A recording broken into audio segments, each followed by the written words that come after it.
De meu acervo, extraio hoje uma correspondência eletrônica datada do início dos anos 2000. O remetente, um homem que na época dos eventos era um jovem seminarista, pediu para permanecer anônimo, identificando-se apenas como Irmão Cassiano.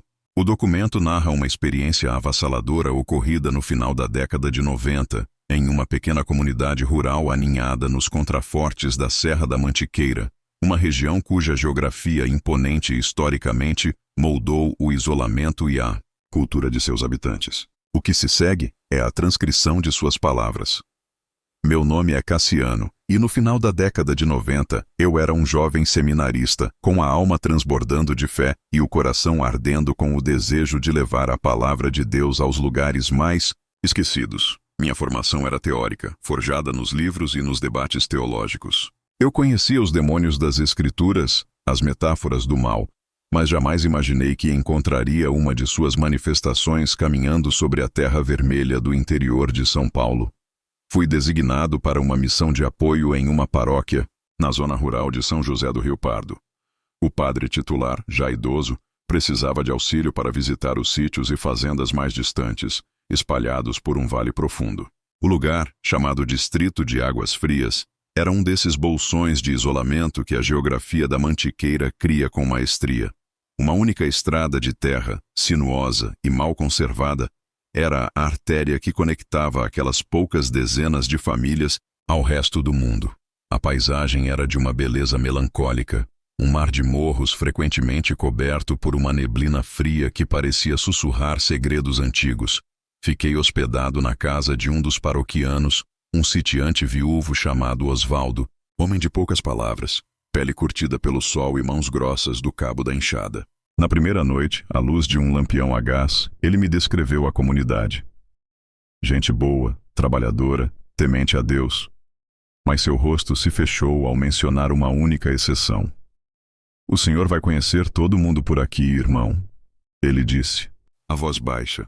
Mas tem um lugar onde a sua batina não será bem-vinda, a casa do Silas.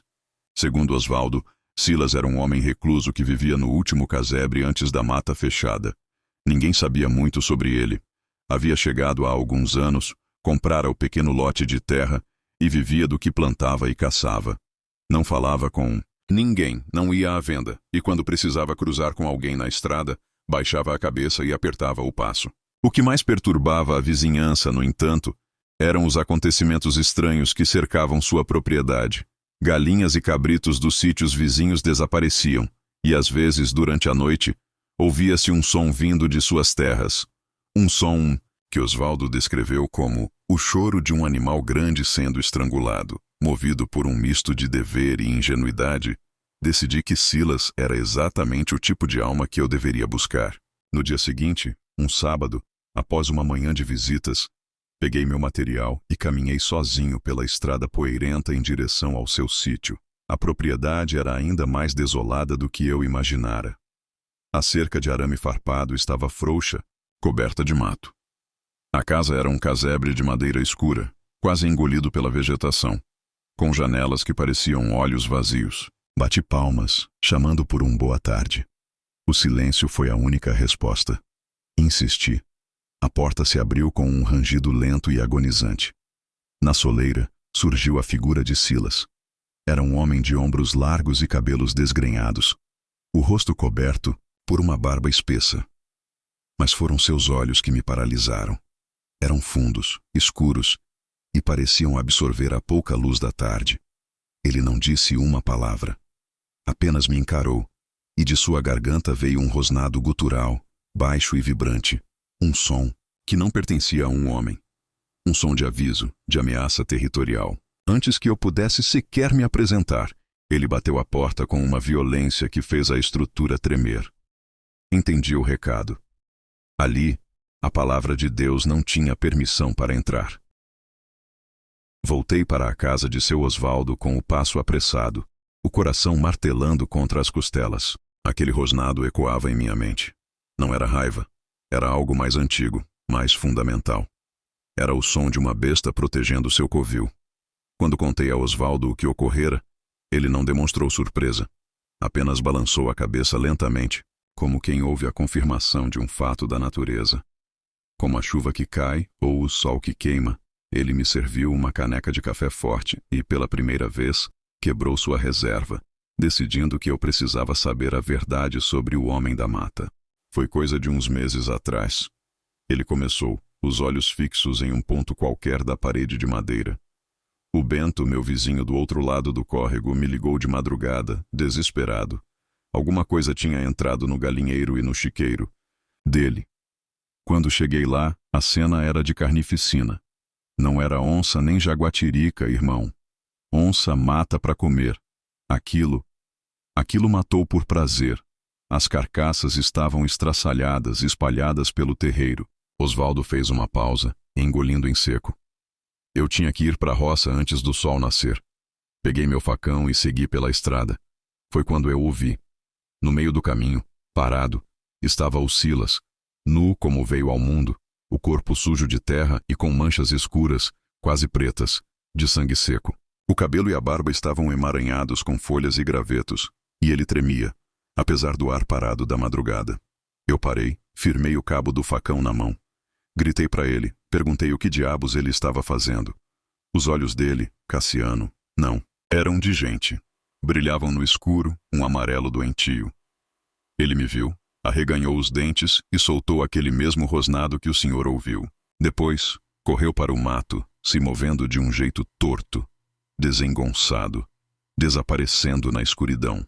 Naquele momento, as histórias que eu ouvira sobre o folclore local, sobre figuras amaldiçoadas, me vieram à mente.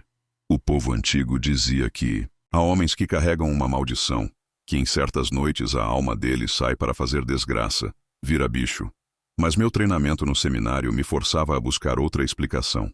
Para mim, aquilo não era folclore, era a clara manifestação de uma possessão demoníaca. Silas não era um monstro, mas uma vítima, um corpo aprisionado por uma legião que o usava para cometer atrocidades. Aquele homem precisava de salvação, não de condenação. Passei o resto do sábado e a manhã de domingo visitando as outras famílias, com seu Osvaldo agora atuando como meu guia e escudeiro. Em cada casa, eu pregava a palavra e convidava a todos para uma pequena celebração que faríamos na varanda de Osvaldo, no domingo à noite. A notícia se espalhou e a promessa de uma missa campal, algo raro naquela região isolada, animou os moradores. Seria um momento de união, de fé. E em meu coração, eu sentia que seria a oportunidade perfeita para confrontar o mal que habitava em Silas, para trazer a luz de Cristo àquela escuridão. A noite de domingo caiu, e com ela, um silêncio pesado se abateu sobre o vale. As luzes dos lampiões começaram a piscar na varanda de Osvaldo, enquanto na escuridão da mata algo observava. As famílias se acomodaram em bancos de madeira na varanda de seu Osvaldo. O ar estava frio e cheirava a terra úmida e ao querosene dos lampiões, que lançavam sombras longas e dançantes. Iniciei a celebração. A minha voz, que antes tremia de nervosismo, encontrou firmeza na liturgia. Os hinos cantados por aquelas vozes simples ecoaram pelo vale. Uma pequena ilha de som e fé na imensidão silenciosa da noite. Foi durante a leitura do Evangelho que o primeiro sinal surgiu. Um som seco e alto vindo da escuridão, como um galho grosso sendo partido. Os cães dos sítios vizinhos, que latiam incessantemente, calaram-se todos de uma vez. Um silêncio pesado caiu sobre nós. As pessoas se entreolharam, inquietas. Seu Osvaldo, que estava ao meu lado, discretamente se levantou e entrou em casa. Eu continuei, a voz agora um pouco mais alta, tentando preencher aquele vácuo opressor com as palavras sagradas. Foi então que o ataque veio. Não houve aviso. Um vulto negro e massivo irrompeu da escuridão, saltando a pequena cerca do jardim e aterrissando no terreiro com um baque surdo. Era rápido, incrivelmente rápido.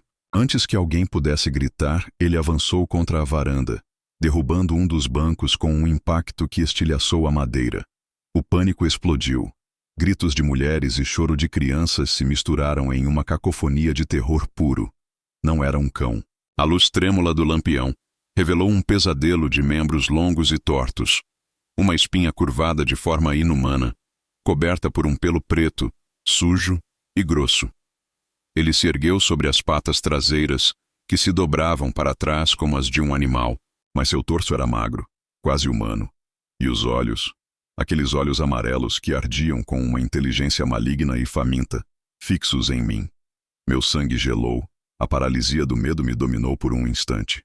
Minha mente gritava que aquilo não podia ser real, mas era. Ergui o crucifixo de madeira que carregava no pescoço, um gesto instintivo, e comecei a recitar o Pai Nosso em latim, a única defesa que meu treinamento me oferecia. A criatura hesitou, rosnando, a saliva escorrendo de um focinho que era uma caricatura grotesca do rosto de um homem. Foi nesse instante que a porta da casa se abriu. Seu Osvaldo surgiu, não com um facão, mas com uma velha espingarda de cano duplo nas mãos. Não houve uma palavra, apenas um clarão laranja e um trovão que abalou a noite e meus ouvidos. O impacto do chumbo grosso atingiu a criatura em cheio. No peito e no ombro, jogando-a para trás, ela guinchou, um som agudo e desumano que rasgou a noite e caiu, mas não morreu. Começou a se arrastar para a escuridão, as pernas traseiras inúteis, usando os braços longos e com garras para se puxar pelo chão de terra, deixando um rastro escuro de sangue. E então, desapareceu na mata.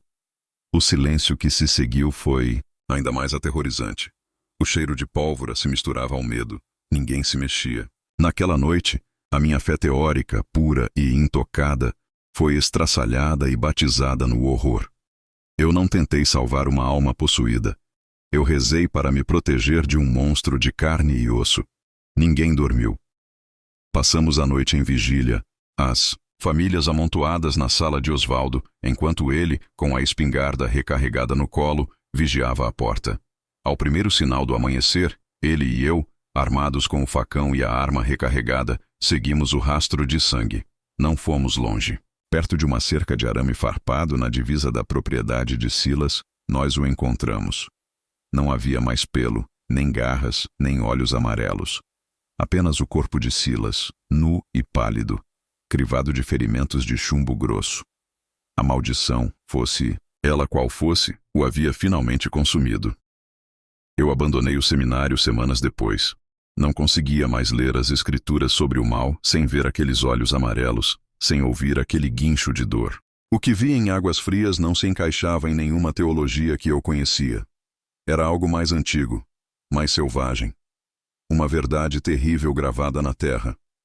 Hoje, trabalho como arquivista, lidando com a poeira de histórias passadas.